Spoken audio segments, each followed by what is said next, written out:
I tried to write something down. I really did, but I just it makes more sense to articulate it with words. I think it's a very cool rabbit hole that you sent me down, and I think the movies are very similar in terms of the stakes and the scope, and the core problem is the same. Humanity is going to die. Something out there is going to save us. Um, and it's a very it's a similar setup, a very kind of modern setting, but I think where they differ is that Project Hail Mary chooses to highlight the innate goodness of people and their more redeemable qualities than to take the more I guess the traditional, slightly darker approach that Interstellar takes. I think Interstellar is still an optimistic movie, but I think it's a fundamentally different kind of optimism in a way that I'm not able to convey properly right now. But I think you get my vibe.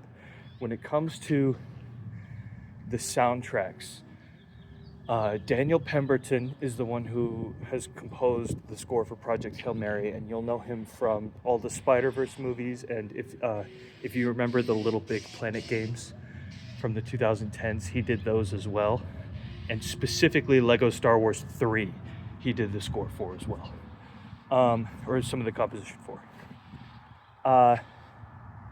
And then Hans Zimmer obviously is who we're talking about when it comes to Interstellar, and I think it's important we understand their composers and their kind of core philosophies when it comes to approaching a movie, and how they're similar and how they're different. And I think I put both of them into a category of composer that's kind of newer, where their expertise branches more into sound design and producing, as well as traditional composition. And their compositional abilities are still very strong, and they have a good understanding of theory and how to use an ensemble and whatnot. But their expertise extends into more, soundscape creation, as opposed to just traditional, specifically music composition that you would find with the likes of John Williams or John Powell or Michael Giacchino, who specialize in writing for an ensemble and creating a score that way. And those traditionally have been the ones that I have liked, but I think these kinds of scores are absolutely incredible as well. So that being said, I think Daniel Pemberton's style tends to be a lot more percussive, tends to be a lot more rhythmic, and I think, especially in Project Hail Mary's case, it's rooted in pop music. If you look at Amaze, Amaze, Amaze, Life on Arid, it's track 38 on the Project Hail Mary OST. It's the last one. If you go to if you just listen to the track, you'll hear this very constant 1 4 6 5 1 progression, which is a very, very common pop chord progression, like the basic pop progression. Think Taylor Swift, which gives it this very strong, peppy, upbeat feel, along with the rhythmic things that he has going on with the drums, and with some of the, synthesizers in the back. He's got a very, it's a very 2026 vibe. I think it's similar to a lot of stuff that pop singers today are putting out, and that's not a bad thing at all. I think it's a very good use of the creative space, and with these newer composers that use all these more interesting sound design techniques, they don't have this same kind of dependence on strong melodic ideas like you would have with scores like Star Wars or Lord of the Rings or whatever, where you have these powerful musical motifs that recur, and that you can sing the Star Wars theme in your head. You might not be able to do that for Interstellar or Project Hail Mary, just because they're less rooted in melody, but that doesn't mean it's any less music. Sorry, I'm pacing around as I'm talking, and I'm getting a little out of breath, but it's fine. So what you have with Project Hail Mary is, for the most part, kind of something that bounces around a melody and plays with melodic ideas, but there's no like real strong melodic idea until you do actually hear it. And I think the easiest example of this to pull up is if you go to that last track on the OST, Amaze, Amaze, Amaze, Life on Arid, and you go to timestamp 218, you'll hear that da da da da. That's a 3-2-3-1 melody, and then the second time it repeats, it's da da da da. So 3-2-3-5, and that really, I mean, if you're 1-3-5, that's your major chord. You know, that's the major chord built on the root. That's about as, you know, happy and pleasant and home feeling as it gets. And so I think highlighting that 1-3 or 1-3-5 9.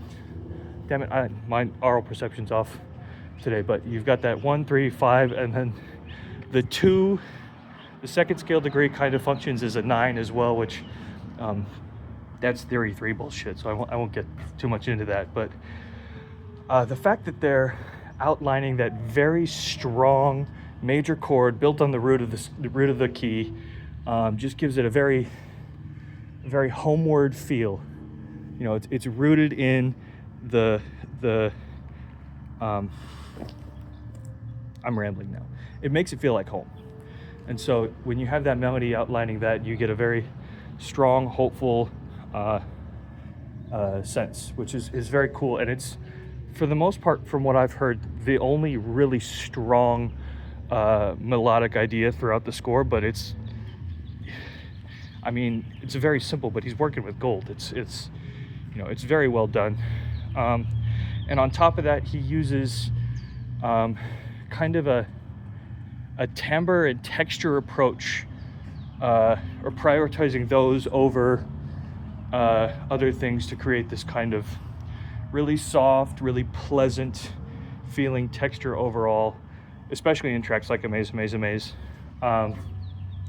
You know, with these soft drums and the bells and the warm synthesizers, it's a very pleasant texture that just kind of makes it wraps itself around you like a hug, and it's so wonderful. And so the whole score is built strongly in a very major key, except for the parts, you know, where there's tension, like Time Go Fishing, which I'll get to that one. But yeah, I think in my personal favorite track is Tau Amoeba. I forget which number that is on the score, but I think that's the most dramatic feeling, and I think it's the best statement of that very strong melody. If I was going to play with any kind of arrangement for this, I think I would base it strongly off of that track, because it is just so hopeful, and using the big choir texture, I think adds just a very, you know, you could use instruments, you could use more synthesizers, but I think the fact that he used a choir gives it just this uniquely human feel that you couldn't do with anything else. And you know, I think that's the main theme of the movie, is just the focus on people and the goodness in them is why it's just such a wonderful, optimistic take, and such a breath of fresh air compared to a lot of these other, you know, really depressing dystopian or you know, anti-hero stories that we see that are just, yes, there's some gray area in the human condition, but it is nice to recognize from time to time the goodness that exists in all of us, and it's wonderful. And that's one thing I really loved about Project Hail Mary. I think Time Go Fishing is remarkably similar in terms of approach to a lot of what Interstellar does, and specifically that's because the fishing scene in Project Hail Mary and the docking scene in Interstellar have so much in common. It feels like a direct reference on the part of Project Hail Mary to Interstellar. You know, they're kind of directly paying homage to another science fiction giant. Sun rises, baby. It directly pays homage to the science fiction movies that have come before it, and that's wonderful, I think. You know, because of that, Time Go Fishing uses, and I guess I'll use this to transition into my analysis of Interstellar, and that score is remarkably strongly rooted in structure. You know, where Project Hail Mary is a bit more free-flowing and it plays with a lot of, you know, fun ideas. Interstellar is very much, we're rooted in this key, we're rooted in this mode specifically, and especially from a tempo perspective, on a lot of tracks it's locked at like 120 or 60 beats per minute to give it that very heavy, you know, we're working against the clock feel. There's a lot of pressure, which, you know, makes sense for the tone of the movie overall, which is a much more, you know, it's a much more intense movie to watch for more of the time, because the whole time it's making you feel like the stakes are so massive. Oh, those are very pretty birds. And it's very entertaining, but it's stressful, and it you know, it bumps up your cortisol levels. And Time Go Fishing does a lot of that same thing, which I feel like differentiates it from the rest of the score in Project Hail Mary, because it is so rooted in that kind of strict structure. You know, you can feel the tension building very linearly to this big climax moment, and I think Interstellar does that very well, and Daniel Pemberton did it very well in that scene. But it's very hard to not acknowledge the very strong similarities between those two scenes in those movies. I think another one of the main differences, you know, Project Hail Mary uses those very peppy pop chord progressions to provide this upbeat, happy, hopeful feel. And Interstellar, a lot of the times their chord progressions climb.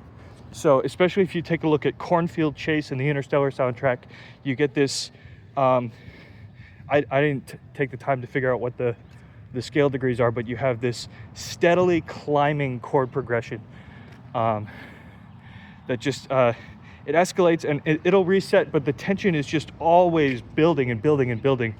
And it's going somewhere, but you can't really tell where it is, and there's no defined, he uses this kind of minor mode and transition. He dances around the root, but he never really uses it, which gives it this kind of, I mean, it's the opposite of Project Hail Mary. It gives it this kind of homeless, kind of lost feeling, which is something that is echoed throughout the movie, because there's no solution, there's no goal. It's just trying to figure out what works. That's not what I'm trying to say. But anywho, they're not directly stating what will solve their problems or what will, you know, fix things. And the solution is, you know, they hold that pretty close to their chest throughout the movie, so that, you know, it leaves you as an audience member guessing and you know, wondering what the hell's going on. So it leaves you feeling lost and homeless, which I think is a very distinct difference from Project Hail Mary. Yeah, I have lots more thoughts on this. If you have any questions, feel free to ask follow-up questions, and I'll answer as best as I can. Sorry for dropping a 15-minute video in your DMs, but I hope some of this at least made sense. I might send some follow-ups if I have more thoughts later on, but my throat kind of hurts.